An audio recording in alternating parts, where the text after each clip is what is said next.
Forbes just dropped their 2025 list of the most powerful females in sports. And guess who is sitting pretty at number 4? Caitlin Clark, who is also the top-ranked athlete on the list. Not just any superstar making waves, but the woman who turned a season worth $8.1 million into a complete redefinition of what female athletes can earn. But here is what is really wild.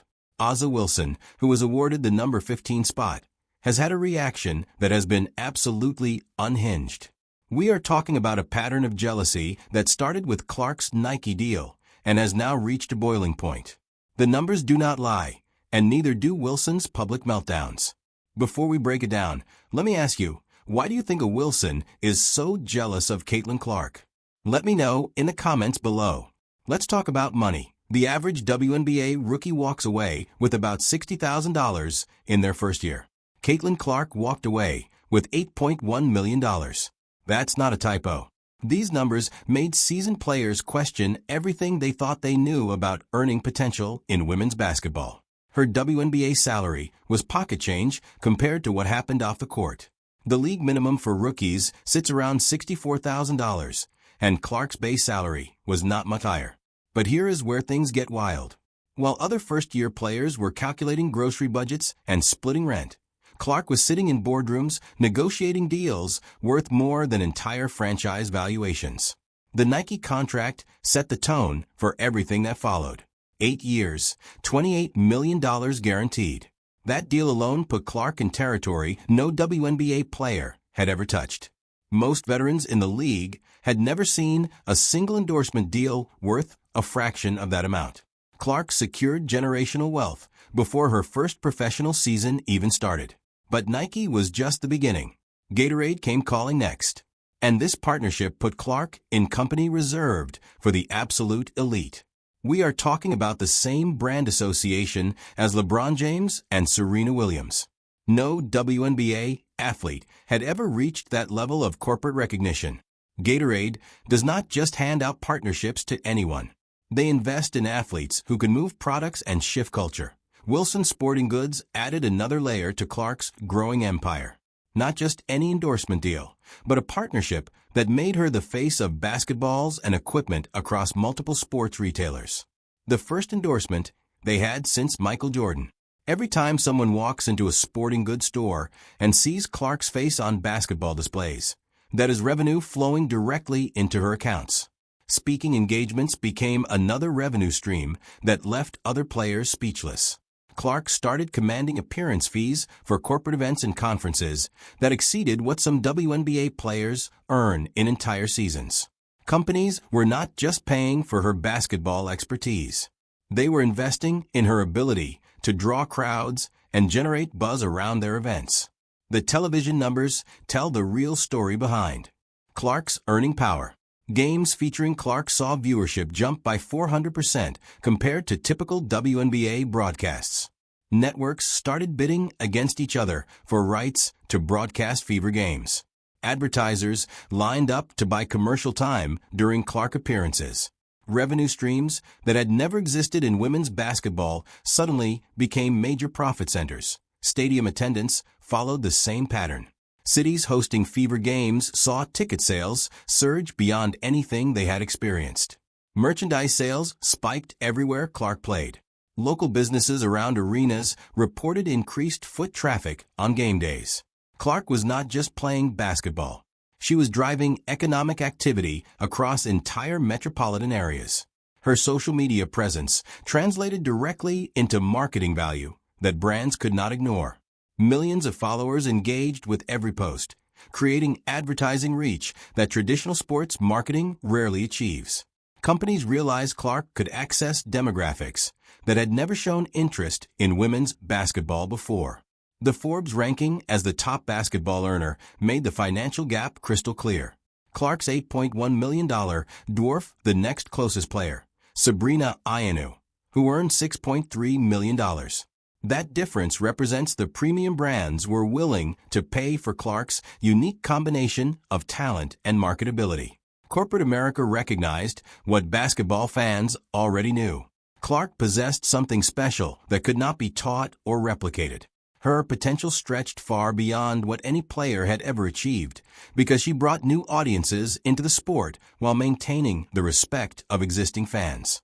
The financial success proved female athletes could command serious money when they delivered the right combination of performance and personality. Clark did not just break earning records. She redefined what was possible for women's basketball players in terms of commercial appeal and market value. Certain veterans watched these developments with growing resentment, setting the stage for reactions that would reveal the true character of established players who felt their positions threatened. That Wilson's resentment did not just appear overnight. This jealousy has been simmering for months, bubbling up through social media posts and interviews that reveal exactly how she feels about Clark's meteoric rise. The pattern started early and has only gotten worse as Clark's star has continued to shine brighter. The Nike deal announcement broke Wilson's composure first. While Clark was celebrating her historic contract, Wilson took to social media with posts questioning why rookies were getting treatment that veterans had to earn over years. She never mentioned Clark by name, but the timing made her target obvious.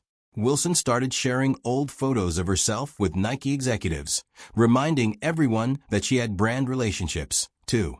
That subtle campaign turned into something much more obvious over the following weeks. Wilson posted daily content about veteran accomplishments, newcomer expectations, and the importance of paying dues. Each post felt like a direct response to CLA RK coverage dominating sports headlines. Wilson's Instagram stories became a running commentary on media hype and undeserved attention. The I Have a Shoe Too campaign became Wilson's most desperate attempt to reclaim the spotlight. She started posting photos of her Nike signature shoe from every angle, tagging Nike in stories about veteran loyalty and longtime partnerships. Wilson even began sharing throwback content from her shoe launch events, something she had never done consistently before Clark entered the picture. Time magazine's Athlete of the Year announcement pushed Wilson over another edge. Her congratulations post for Caitlin Clark lasted exactly one sentence, and it included no personal message or excitement. Compare that to the multi-paragraph celebrations Wilson posted when other players win awards. Wilson's social media history shows she typically goes all out supporting fellow athletes, which made her lukewarm response to Clark stand out. The timing of Wilson's own shoe struggles made everything worse. Her Nike signature model was not moving units, while Clark's endorsements dominated sports business headlines. Retail reports showed Wilson's shoes sitting on shelves, while anything connected to Clark sold out immediately. Wilson could not escape the comparison between her established but stagnant brand presence and Clark's explosive market appeal. Speaking engagement jealousy became obvious when Wilson started posting about her appearance fees for the first time ever. She began sharing backstage photos from corporate events and mentioning speaking opportunities in ways that felt forced and unnatural. Wilson had been doing corporate appearances for years without broadcasting them on social media. But Clark's high-profile speaking deals suddenly made Wilson want everyone to know about her bookings. Wilson's social media behavior shifted toward questioning Clark's actual impact on the sport. She posted statistics about veteran scoring records, long-time WNBA viewership numbers, and established player contributions in ways that read like direct responses to Clark coverage. Wilson started using the phrase real impact and the phrase sustained excellence in ways that seemed designed to diminish Clark's achievements. Her comments about media attention became increasingly pointed as the season progressed.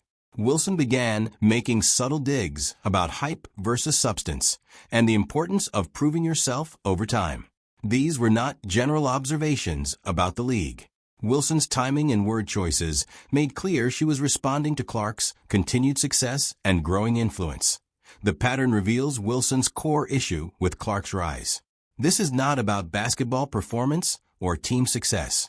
Wilson's jealousy centers on watching someone else become the face of women's basketball practically overnight. She spent years building her brand and establishing herself as a league cornerstone only to see Clark eclipse her relevance in months. Wilson's behavior shows a veteran player who cannot handle sharing the spotlight with someone more talented and marketable. Her passive-aggressive social media campaigns, lukewarm public support, and pointed comments about hype reveal a player threatened by change and progress in her sport.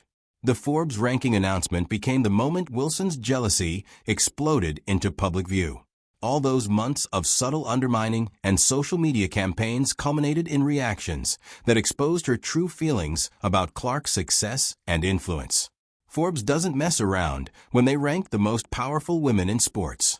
Their methodology digs deep into real numbers that matter. They measure earnings, social media reach, endorsement value, and cultural impact across 5 key sectors. Clark dominated every single category that mattered, leaving the competition scrambling to keep up.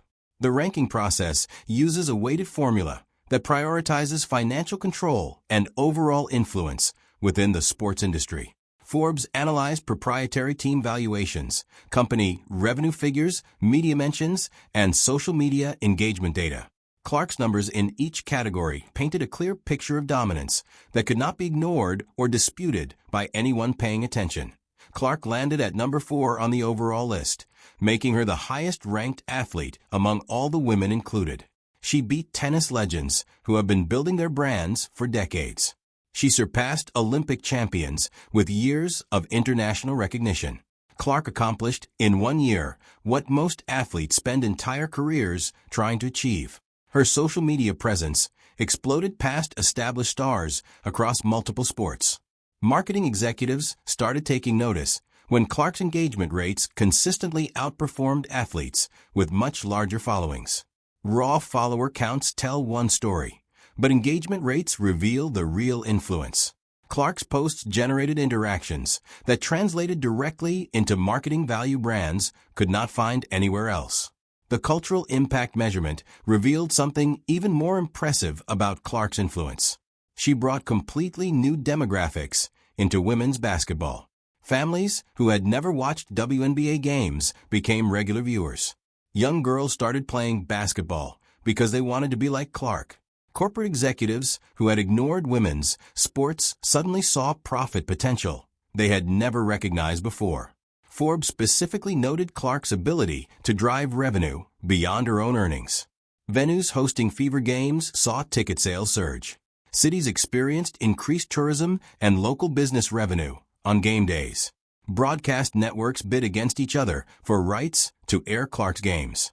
She created economic activity that rippled through entire communities wherever she played.